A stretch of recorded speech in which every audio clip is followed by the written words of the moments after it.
नमस्कार, मैं Devaki Meena, assistant professor समाजशास्त्र विभाग एसपीसी गवर्नमेंट कॉलेज अजमेर। आज का हमारा टॉपिक है स्टेप्स ऑफ साइंटिफिक मेथड, वैज्ञानिक पद्धति के चरण। इससे पहले हमने वैज्ञानिक पद्धति के अर्थ के बारे में और वैज्ञानिक पद्धति की विशेषताओं के बारे में जानकारी प्राप्त करी थी।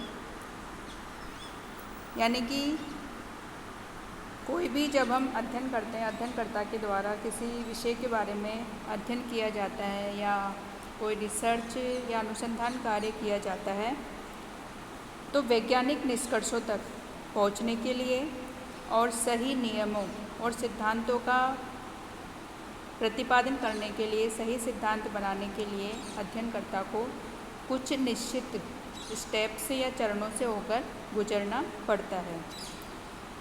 यानी कि वैज्ञानिक पद्धति के निश्चित चरण हैं, यानी कि एक स्टेप के बाद नेक्स्ट स्टेप आएगा और उस स्टेप को यदि वो छोड़ देता है तो सही निष्कर्ष अध्ययनकर्ता के द्वारा प्राप्त नहीं किए जा सकते। तो इसलिए वैज्ञानिक पद्धति में जो विभिन्न चरण हैं, उन चरणों से होकर यदि अनुसंधानकर्ता कोई अध्ययन कार्य करता है तो उसे अंत में सही वैज्ञानिक निष्कर्ष प्राप्त होते हैं। तो आज हम देखेंगे कि वैज्ञानिक पद्धति के कौन कौन से चरण हैं, कौन कौन से स्टेप्स हैं। तो इसमें सबसे पहला जो स्टेप आता है वैज्ञानिक पद्धति में, साइंटिफिक मेथड में, वो है समस्या का चुनाव, सिलेक्शन ऑफ द प्रॉब्लम। तो सबसे पहले अध्ययनकर्ता के द्वारा जो उसकी समस्या है, यानी कि या कोई विषय है या कोई घटना है जिसके बारे में वो अध्ययन करना चाहता है, उसका चुनाव उसे करना पड़ता है। तो समस्या कोई भी ली जा सकती है और फिर अध्ययन विषय या समस्या के चुनाव के बाद उस विषय से संबंधित जो भी जानकारी पहले से हमारे पास उपलब्ध होती है, उन सूचनाओं का, उस जानकारी का अध्ययनकर्ता के द्वारा अध्ययन किया जाता है। यानी कि कौन कौन सी जानकारी पहले से उपलब्ध है और अध्ययनकर्ता के द्वारा कौन सी नई जानकारी उस विषय के बारे में प्राप्त करनी है, इसका पता अध्ययनकर्ता के द्वारा लगाया जाता है। और साथ ही इसमें ये और ध्यान देने की बात है कि समस्या का चुनाव सोच विचार कर किया जाना चाहिए। यानी कि पूर्व जो ज्ञान है, पहले से जो जानकारी है उस विषय के बारे में और उसके बारे में जो पूर्व अवलोकन किया गया है, ऑब्जर्वेशन किया गया है, उसको ध्यान में रखकर ही समस्या का चुनाव किया जाना चाहिए। यानी कि अध्ययनकर्ता को ऐसी समस्या नहीं लेनी चाहिए जिसके बारे में वो सही जानकारी प्राप्त नहीं कर सके या उस समस्या के बारे में और अधिक से अधिक जानकारी प्राप्त करना उसके लिए संभव नहीं हो। तो ऐसे विषय का चुनाव करने से उसको बचना चाहिए। नेक्स्ट है अध्ययन के उद्देश्यों का निर्माण। अब समस्या का चुनाव करने के बाद अब आता है जो भी अध्ययन कर रहे हैं हम किसी विषय से संबंधित, उसके उद्देश्य हमारे क्या है, कौन से उद्देश्य को लेकर हम अपना अध्ययन कार्य कर रहे हैं। और ये जो उद्देश्य है हमारे जो सामान्य भी हो सकते हैं और विशिष्ट भी हो सकते हैं, यानी कि स्पेशल भी हो सकते हैं। अब नेक्स्ट आता है उपकल्पना का निर्माण, फॉर्मुलेशन ऑफ हाइपोथेसिस। जो हाइपोथेसिस है वो हमारे जो पूरा अध्ययन है उसको एक दिशा प्रदान करने का काम करती है। यानी कि जैसे कि समुद्र में जो लाइट हाउस होता है और जो जहाज़ को एक दिशा देता है कि जहाज़ को किस दिशा की ओर जाना है, किस दिशा में उसको समुद्र में आगे बढ़ना है, वही कार्य प्राकल्पना के द्वारा या हाइपोथेसिस के द्वारा पूरे रिसर्च कार्य में या अनुसंधान कार्य में किया जाता है। तो अध्ययनकर्ता के द्वारा अपने अध्ययन विषय से संबंधित हाइपोथेसिस का निर्माण किया जाता है, प्राकल्पना का निर्माण किया जाता है। और प्राकल्पना एक प्रकार का काम चलाऊ निष्कर्ष या सामान्यकरण होता है। और हमारे अध्ययन के अंत में हमारी जो प्राकल्पना हमने बनाई है वो सही भी साबित हो सकती है और गलत भी साबित हो सकती है। नेक्स्ट जो स्टेप है वो है अध्ययन क्षेत्र एवं अध्ययन की इकाई का निर्धारण।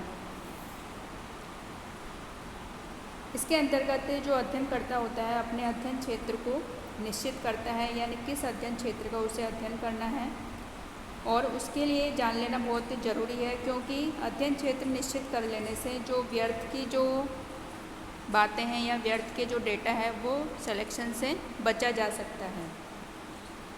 साथ ही इसमें जो हमारी अध्ययन की इकाई क्या होगी उसका निर्धारण भी हम करते हैं कि हमारे अध्ययन की इकाई कोई व्यक्ति होगी या कोई फैमिली होगा या कोई एक गांव होगा। हमारे अध्ययन की इकाई कोई भी हो सकती है। नेक्स्ट है अध्ययन पद्धति का चुनाव। अब इसके बाद अध्ययनकर्ता के द्वारा जो अध्ययन की जो पद्धतियाँ हैं, अध्ययन के उपकरण हैं, उनका चुनाव किया जाता है। यानी कि हम जो डेटा कलेक्शन करेंगे, जो सूचनाएं हम एकत्रित करेंगे, वो कौन सी पद्धति के माध्यम से करेंगे। तो इसके लिए अध्ययनकर्ता अपनी जो समस्या है, अपना जो विषय उसने विषय जो चुना है अध्ययन के लिए, उसके ऊपर डिपेंड करता है कि उसकी अध्ययन पद्धति कौन सी होगी। जैसे कि अध्ययन पद्धतियों के अंतर्गत अनुसूची, शेड्यूल, प्रश्नावली, क्वेश्चनरी, साक्षात्कार विधि, इंटरव्यू या फिर कोई केस स्टडी भी ली जा सकती है। तो ये हमारे अध्ययन विषय के ऊपर डिपेंड करेगा कि हमारी अध्ययन पद्धति कौन सी होगी। नेक्स्ट जो स्टेप आता है वो है अवलोकन एवं तथ्यों का संकलन, observation and collection of data.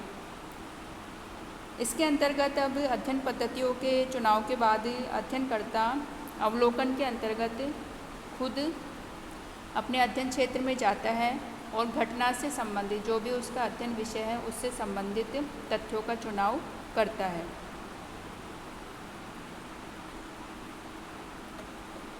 और इन तथ्यों को वो जो तथ्य वो संकलित करता है, डेटा कलेक्शन का कार्य करता है, उसे वे लिखता है, जो कि आगे उसके विश्लेषण में और व्याख्या में आदि में काम आते हैं। इसके बाद नेक्स्ट जो स्टेप है डेटा कलेक्शन के बाद वो है तथ्यों का वर्गीकरण, विश्लेषण और व्याख्या। इसके अंतर्गत जो भी अनुसंधानकर्ता के द्वारा या अध्ययनकर्ता के द्वारा जो डेटा कलेक्शन किए जाते हैं, जो भी सूचनाएं उसके द्वारा एकत्रित की जाती है, ये सूचनाएं एक तरह से बिखरी हुई रहती है, अलग अलग होती है। तो इन सूचनाओं को अब समानताओं के आधार पर अलग अलग क्लास में या अलग अलग वर्गों में बांटा जाता है। फिर उनका टेबुलेशन किया जाता है, यानी कि सारणियाँ बनाई जाती है और तथ्यों का विश्लेषण किया जाता है, यानी कि उन तथ्यों के बीच आपस में कार्य कारण संबंधों की खोज की जाती है, यानी कि किस कारण से कौन सा इफ़ेक्ट हो रहा है उसका पता लगाया जाता है। नेक्स्ट जो स्टेप है वो है सामान्यीकरण। सामान्यीकरण का मतलब है कि जो हमारे पास वर्गीकृत जो डेटा प्राप्त हुए हैं उनके प्रतिमानों के आधार पर जो निष्कर्ष निकाले जाते हैं और नियम बनाए जाते हैं। ये जो नियम ऐसे होते हैं जो कि सामान्य ही होते हैं, यानी कि यूनिवर्स होते हैं ये जो नियम हैं, और सही परिस्थितियाँ लागू होने पर ये नियम सभी जगह लागू होते हैं। तो ऐसे नियम अंत में निकाले जाते हैं सामान्यीकरण करके। अब नेक्स्ट जो स्टेप आता है वो है पुनः परीक्षण, जांच या पुनः परीक्षण, वेरिफिकेशन। इसके अंतर्गत जो भी हमने अंत में निष्कर्ष निकाले हैं, जो नियम बनाए हैं, उनकी जांच की जाती है। यानी कि ये पता लगाया जाता है कि जो नियम हमने बनाए हैं वो सार्वभौमिक रूप से सही है या नहीं है, या फिर उनमें कोई संशोधन करने की या कोई परिवर्तन करने की आवश्यकता है। तो यदि उनमें कोई परिवर्तन करने की आवश्यकता है तो वो परिवर्तन उनमें किया जाता है। जो भी हमने सामान्य नियम बनाए हैं, जो निष्कर्ष निकाले हैं, उनको परिवर्तित किया जाता है, उनमें चेंज किया जाता है। नेक्स्ट जो स्टेप है साइंटिफिक मेथड का, वो है भविष्यवाणी, प्रिडिक्शन। इसके अंतर्गत जो हमने नियम बनाए हैं, जो निष्कर्ष निकाले हैं अपने अध्ययन के, उन निष्कर्षों के आधार पर भविष्य की घटनाओं के बारे में पूर्व अनुमान लगाया जाता है। यानी कि भविष्य की घटनाओं के बारे में भविष्यवाणी अध्ययनकर्ता के द्वारा की जाती है कि ये जो तथ्य उससे प्राप्त हुए हैं, यदि आगे भी परिस्थितियाँ ऐसी होगी तो आगे घटनाएं इस प्रकार की घटित होंगी। तो इस प्रकार के पूर्व अनुमान अध्ययनकर्ता के द्वारा लगाए जाते हैं। तो इस प्रकार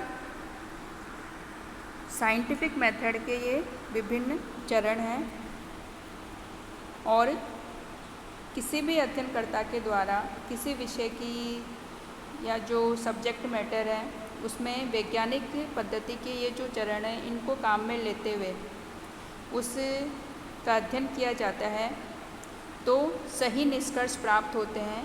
साथ ही जो विषय है उसको हम विज्ञान कहेंगे, क्योंकि जो ज्ञान प्राप्त करते हैं हम वैज्ञानिक पद्धति को काम में लेते हुए, वो ज्ञान विज्ञान कहलाता है। Thank you. इसके आगे हम जो नेक्स्ट हमारा जो टॉपिक है उसके बारे में पढ़ेंगे।